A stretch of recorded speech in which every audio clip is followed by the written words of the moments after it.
Hi there, welcome back to another topic related to pointers.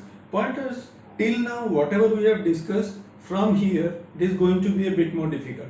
So, you need to pay a little more attention. Alright, today's topic is this.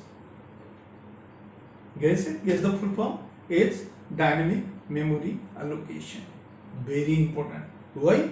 Because when you look at another topic, that is data structures using C or C++ or maybe Java, any language, data structure is all about dynamic memory most of the time. Alright, so dynamic memory allocation plays a major role, and whenever it is about dynamic memory allocation, you are talking about pointers. So let's start with that. Dynamic memory allocation and static memory allocation. Let's theoretically understand the difference between these two concepts. When you talk about dynamic memory allocation and static, two types of memory allocation. Static memory allocation is what? Memory allocated, the memory in both. See, there is a bit of a confusion. People say memory allocated at compile time, memory allocated at runtime. No, memory is always allocated at runtime physically. Alright, the decision to allocate memory is taken at either compile time or runtime. When you talk about static memory allocation, as I said, two different types of memory allocation. One is static and another is dynamic. Alright, so when I say static memory allocation, the decision to allocate memory is taken at compile time when the program is compiled. Example, you say integer ARR, you are declaring an array which will contain 5 elements, let's say. This is a piece of code that at compile time the decision will be taken looking at the data type, looking at the size. That means for 5 integers an array has to be declared. So 5 integers, if one integer takes 4 bytes, it will take 20 bytes of space, right? So what happens here? Memory allocation will happen at runtime, but the decision is already taken at compile time. Contrary to that, when you talk about dynamic memory allocation, the decision to allocate memory is taken at compile runtime and memory is allocated at runtime. So both of them are happening. So this one is more flexible, isn't it? Because see, when you declare an array, static memory allocation as you are talking about, that array entire allocation, it's the size is fixed. If I say I want a flexi array, I want an array with the size I can decide later, not while writing the code. No, that I can do through dynamic memory allocation. So let's go ahead with that. First of all, in C language, for dynamic memory allocation, you have two functions for allocating memory. One is malloc, another is calloc.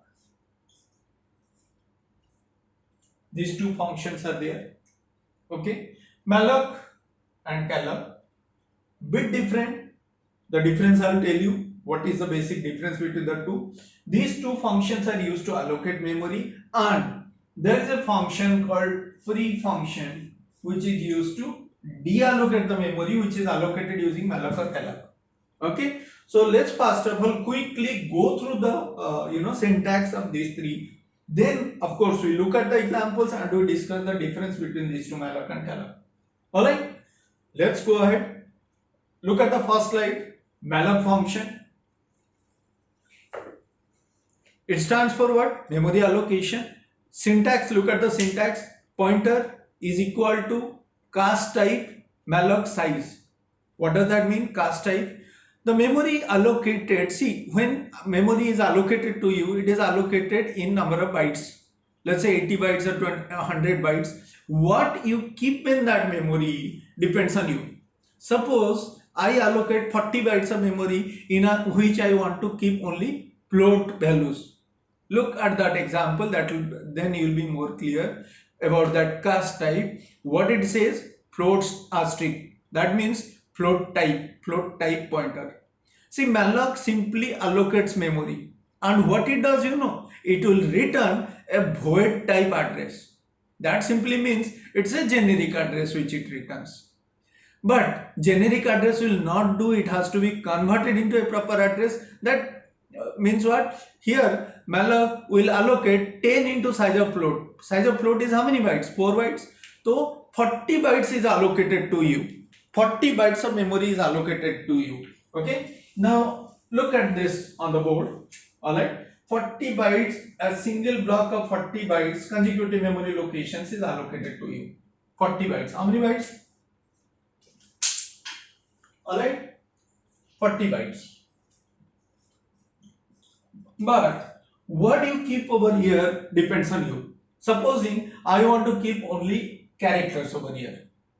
Each character will take 1 byte. So 40 bytes, 40 characters. I want to keep, let's say, a float value. Each float will take 4 bytes.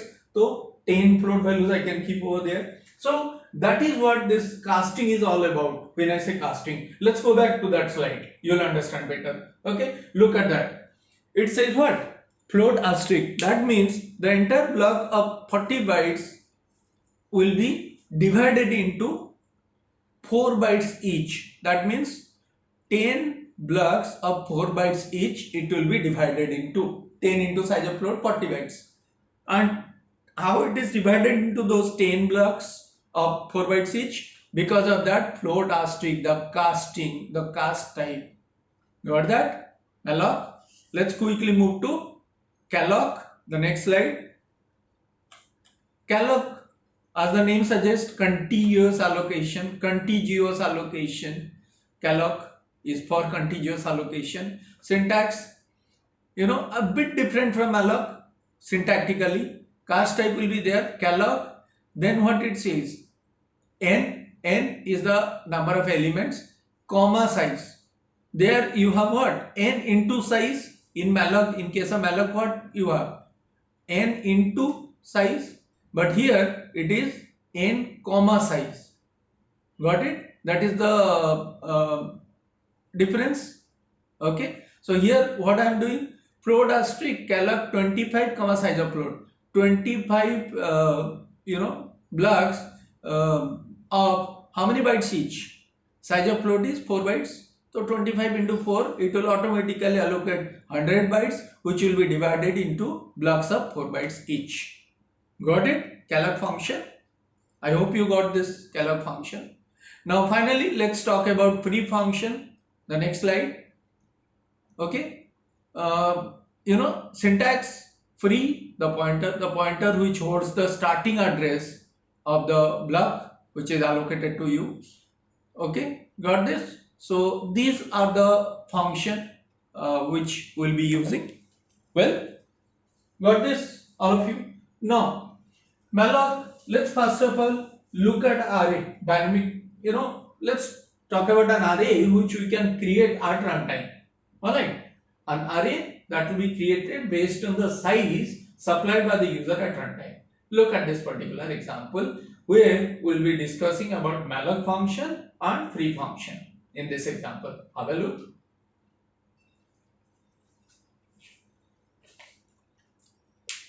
In the same slide, I have put it into two parts, the left part and the right part. Look at the left part, that is the first part of the program. Okay, asking the user for the number of elements. User enters, let's say 10, 20, whatever it is. Then we are allocating memory for that many, variables of integer type, that many blocks of integer type. I'm sorry. So what happens here? Assuming the user says gives the n value as 5. Assuming the user gives n value as 5. So when I say malloc n into size of integer 5 into 4, 20 bytes will be allocated and it will be divided into 5 blocks of 4 bytes each. That whole block will be divided into 5 blocks. That means when I use that, automatically the pointer, for the pointer which is an integer pointer, the scaling factor is automatically 4 bytes, isn't it? And one more thing, look at that. It's important again. If ptr equal to null, what happens, if malloc or calloc they cannot allocate memory, they will return null. So you are checking over there if ptr equal to null. I'll go back to the board for a second. I'm writing this if ptr equal to null. This is fine. But on some compilers, this might give you a problem. So what you should technically do is, to make it make your code more flexible. That means it will not be compiler dependent. You write this: if not ptr, same meaning it holds. Ptr equal to null, not ptr. Got it? Okay. Go back to the slide. Let's go back. Alright, now look at that. What I'm saying, if ptr equal to null, printf error in memory allocation or memory not allocated. Okay, and exit takes you out of the program, because if memory is not allocated, you can't go further. After that, what we are doing is we are allocating values into the array. We are putting values into the array. Look at that scanf statement on the board. I'll explain it to you. Look at the for loop. I value starts with 0, I less than n plus I. Alright, got it? Now look at the scanf statement which says it is ptr plus I. Okay, look at that scanf statement and the next statement where sum is a variable which is initialized to 0, which will now here in this program what we are doing, we are accepting the values and finding the sum and displaying the sum of all the values which are accepted. Alright, now look at those two lines, their importance, the scanf statement and sum. Okay, I'll explain it to you on the board. Let's go back to the board. Okay, look at this. You have looked at the scanf statement. What it says? It says this: scanf percentage d comma ptr plus I.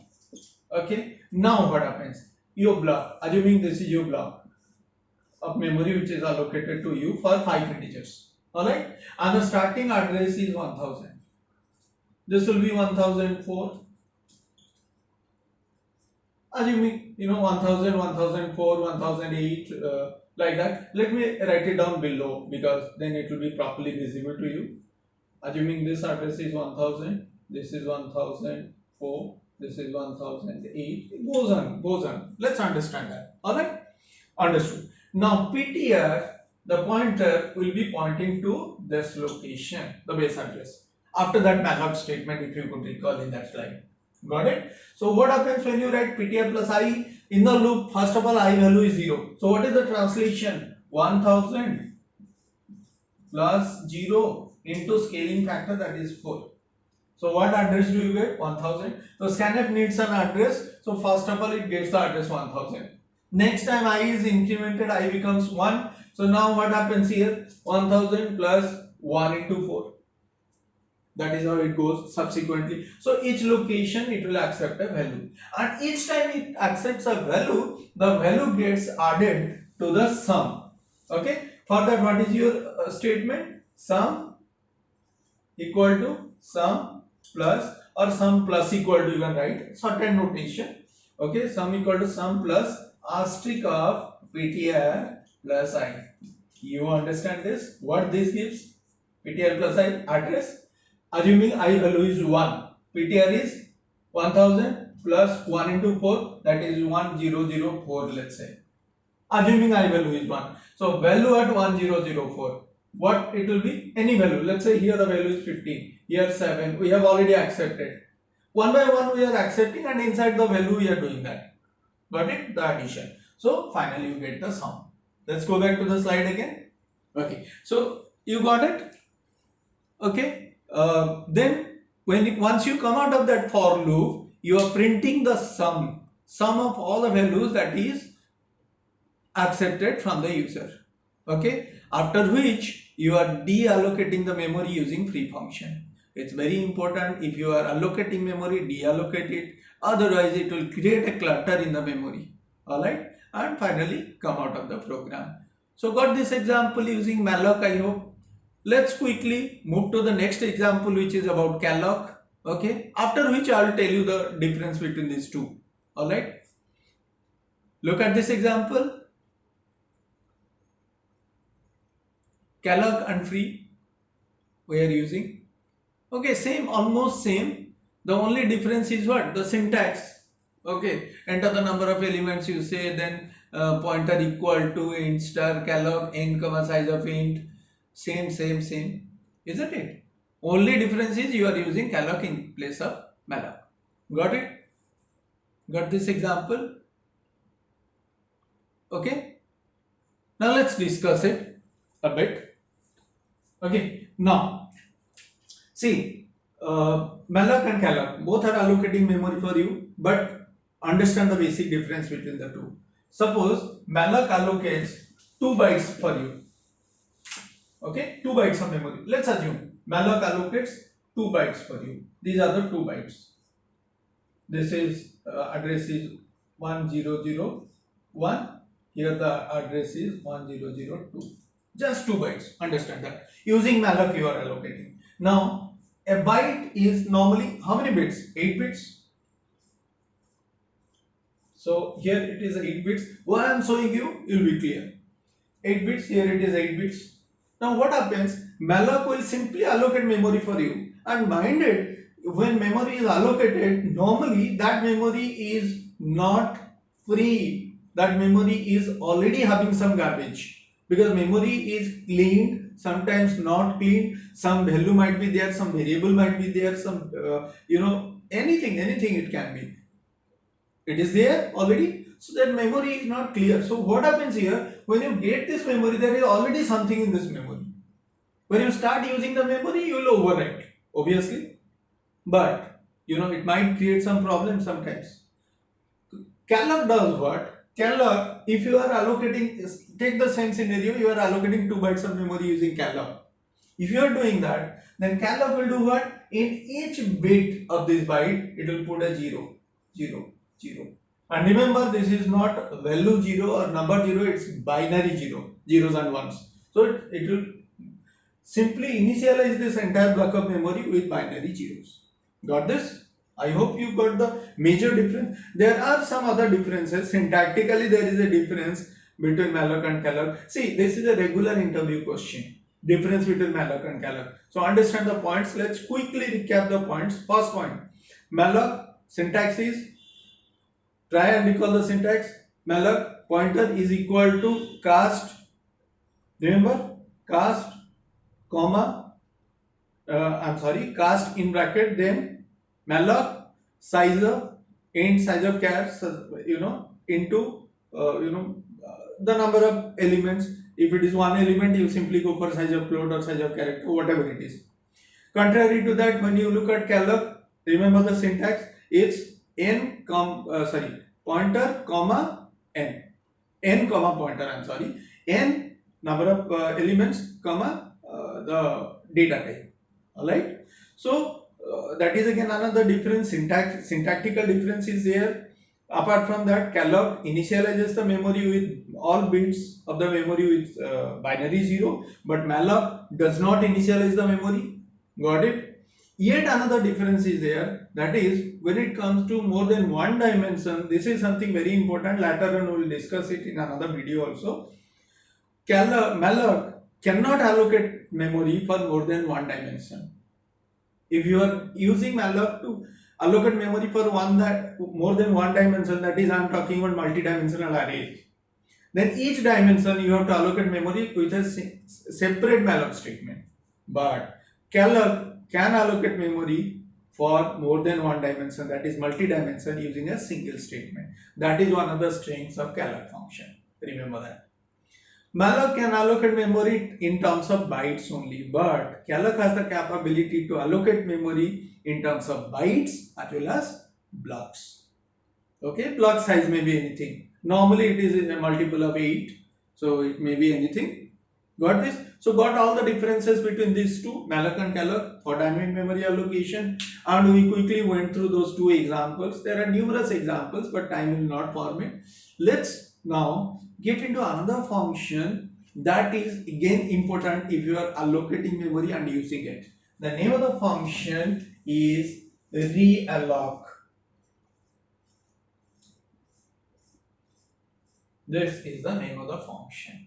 As the name suggests, realloc means reallocation. Simply understand this. Realloc will do what?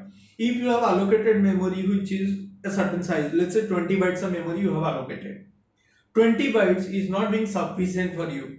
You think you need to have some more memory. You have already allocated 20 bytes, you need to add some more memory to it.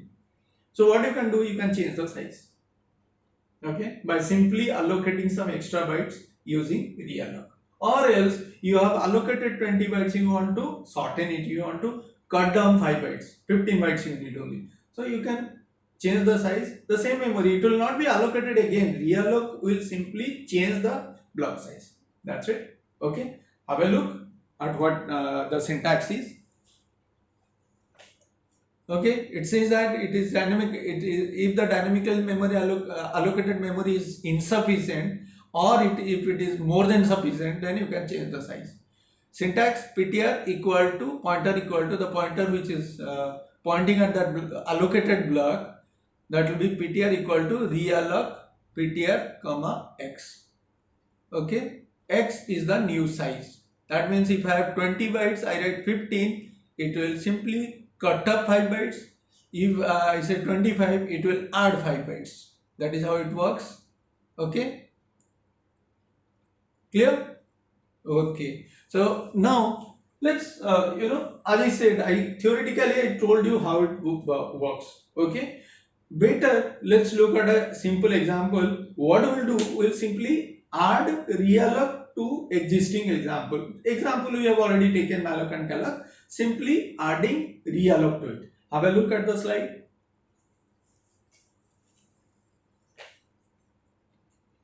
The first part is almost same, isn't it? We accepted the values into the array, the block of memory which is dynamically allocated. We have entered a size. Let's say I entered the size as assuming I say 5. So for 5 integers I have allocated a block of memory. Okay, simply what I am doing, I am printing the address of the allocated block. This is to show you how this memory allocation changes. Okay, assuming let's shorten the size. I say I want memory for 2 integers. All right, so enter size, when it says enter size, I said for 2. So for 2 integers it will allocate memory for me. All right, got it? Look at that line, printf addresses of previously allocated. So what I'm doing, I'm printing the addresses of the previously allocated memory. All right, I'll show you the output screen, then you will be clear. Okay, and then I'm saying enter the new size, accept the size, assuming I said 4. Remember, previously I had only space for 2 integers. I allocated memory for 2 integers. Now what I do, I accept the new size, and the new size the user says 4. Okay, now I am reallocating. Look at the right side of the slide, the reallocation. ptr equal to realloc. Okay, ptr comma n2. N2 is what? The new size. Okay, now it is 4 into size of integer. Now what is interesting is, you see it will change the size to 4. It is previously it was 2 for 2 integers, now it will be for 4 integers. It will simply add that much of memory to the existing memory. Okay, the output screen will show you how it happens. And then what I am doing, after I am reallocating the memory, I am printing the addresses again. Look at the output. Look at the first part, enter size 2. It is showing you, and look at the addresses 2685547 and 76. 2 blocks of 4 bytes each. Okay, that entire block is 2 sets of 4 bytes each. Alright, new size 4. Now look at the reallocation. When it is reallocating that memory, what it is doing, it is simply adding 2 blocks to the existing 2 blocks at the end of the existing 2 blocks. And that's why the addresses, the first 2 addresses, they do not change. Only the next 2 are added to the end. Isn't it? So, got it, friends? This is how malloc, calloc and realloc works. Alright, it is a bit difficult to remember all this at one go if I don't know them, but it's always wise to practice malloc and calloc properly. bit of examples, and if you go for multiple examples and understand those examples, it will be more and more clear to you. All right. So friends, for this session, that's all. Well, in the next session, I will be discussing multidimensional arrays, where I will be discussing pointer dynamic memory allocation as well as multidimensional arrays with you. Alright, till that time, take care. Bye bye.